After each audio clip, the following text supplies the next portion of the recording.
Você pode pensar que telescópios de alta tecnologia nos permitem ver cada centímetro da Lua, mas isso não é verdade. No polo sul do nosso satélite, existem crateras gigantes intocadas pela luz do Sol há eras, presas na escuridão total, mais frias que Plutão e quase impossíveis de explorar. No entanto, talvez a gente precise fazer isso se quiser explorar o espaço. Porque a escuridão esconde alguns recursos essenciais que vão tornar possível a vida e as viagens de longa distância no espaço. Sim, estamos falando de água presa como minúsculos cristais no solo lunar. Agora, a água no espaço é sempre uma boa notícia. Você provavelmente já ouviu falar disso. Os cientistas também são obcecados em encontrá-la em Marte. Se o planeta vermelho tiver qualquer tipo de água abaixo de sua superfície, isso levanta a possibilidade empolgante de que a vida possa ter existido lá.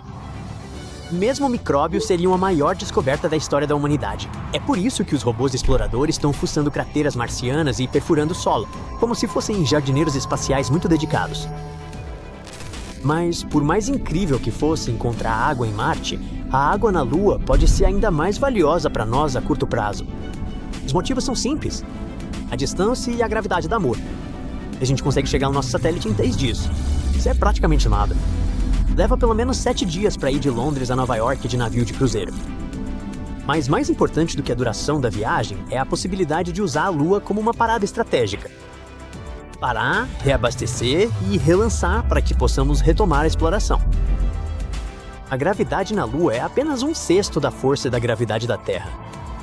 Isso não serve só para se divertir pulando sem parar. Essa diferença significa que lançar foguetes do nosso satélite é muito mais fácil do que lançá-los da Terra, onde é preciso uma quantidade enorme de combustível só para escapar da atmosfera. Por exemplo, o foguete Saturno V, que levou astronautas à Lua durante as missões Apollo, era composto por mais de 90% de combustível, só para conseguir sair no chão. Na Lua, porém, é muito mais fácil lançar um foguete. Isso significa que poderíamos transportar cargas mais pesadas com menos combustível. É como poder levar uma mala maior na sua viagem. Se conseguirmos encontrar e usar gelo na Lua para criar combustível de foguete, isso transformaria nosso satélite numa parada prática e acessível para explorar o sistema solar. Sem contar que, aplicando um pouco de química básica, poderemos extrair oxigênio da água e usá-lo para respirar, ou nos motores dos foguetes.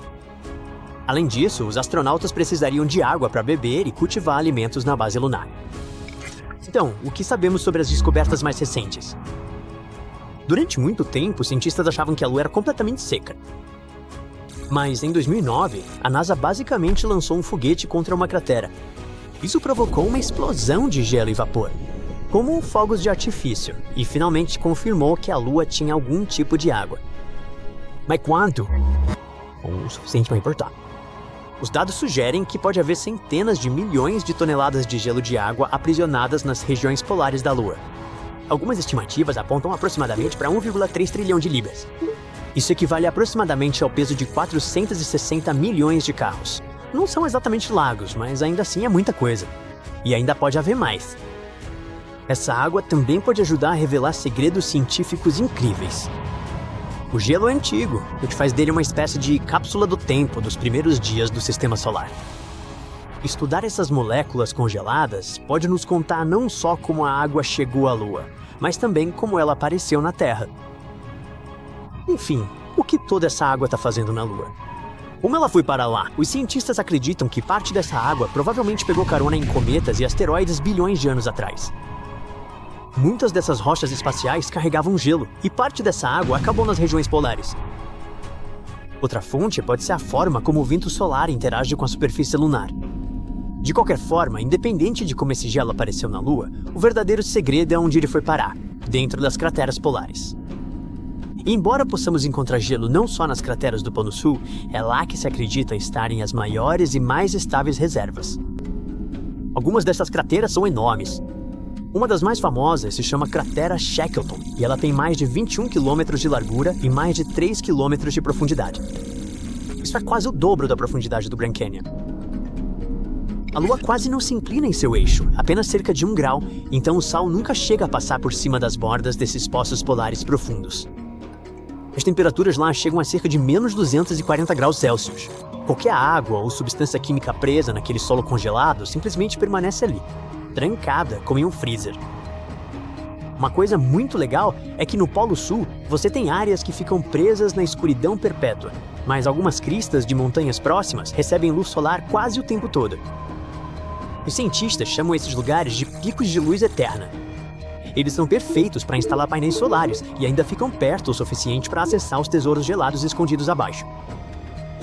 Os polos da Lua são os únicos lugares do nosso sistema solar que conhecemos onde o dia e a noite perpétuos existem lado a lado.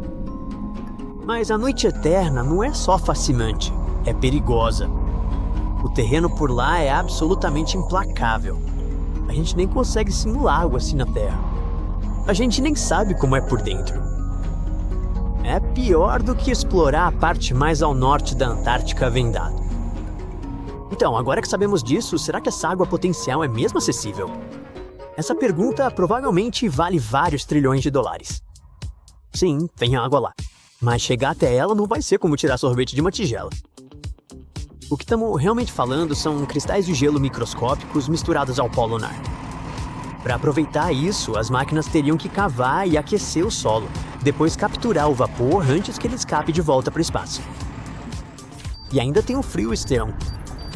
Mesmo supondo que um humano ou robô conseguisse chegar com segurança ao fundo de uma cratera, seria quase impossível se locomover lá dentro. As baterias e os equipamentos provavelmente não durariam, e é impossível usar painéis solares ou eletrônicos lá embaixo. Eles congelariam em minutos. No entanto, o orbitador de reconhecimento lunar da NASA usa todo tipo de radar e sensores para investigar como é o interior da cratera. E agora existe uma ferramenta ainda mais precisa, a ShadowCam, uma câmera tão sensível que consegue captar detalhes em uma luz 100 vezes mais fraca do que o que nossos olhos conseguem enxergar.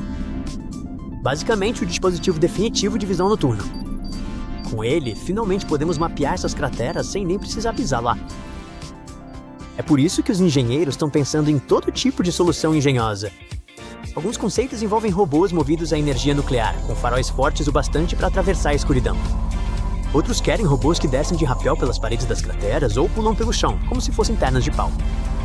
Há até ideias de brocas que poderiam derreter o solo congelado e capturar o vapor d'água, como a condensação em uma lata de refrigerante gelada.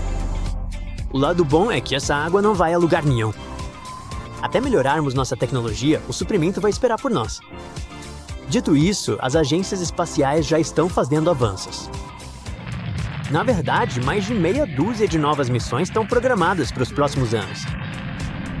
O programa Artemis da NASA está se preparando para enviar astronautas de volta à órbita da Lua e depois até o Polo Sul. A Chang'e 7 da China está planejando explorar aquelas crateras escuras, e empresas privadas como a Firefly e a Blue Origin estão se preparando para entregar equipamentos e experimentos. Agora aqui vai um bônus, uma curiosidade pouco conhecida. A Lua tem cheiro. Quando os astronautas da Apollo trouxeram poeira lunar para dentro dos módulos, ela se misturou com o oxigênio e acabou ficando com um cheiro bem forte. Eles disseram que era parecido com pólvora queimada ou fogos de artifício. A poeira lunar não tem nada a ver com pólvora, mas suas partículas são altamente reativas. Depois de ficar no espaço por bilhões de anos, elas reagiram instantaneamente com o oxigênio da cabine, criando aquele cheiro de fumaça. Os futuros exploradores com certeza também vão perceber esse cheiro, já que a poeira lunar gruda em tudo. Vamos torcer para que, além de tudo, cientistas também desenvolvam aromatizantes de ar para a base lunar.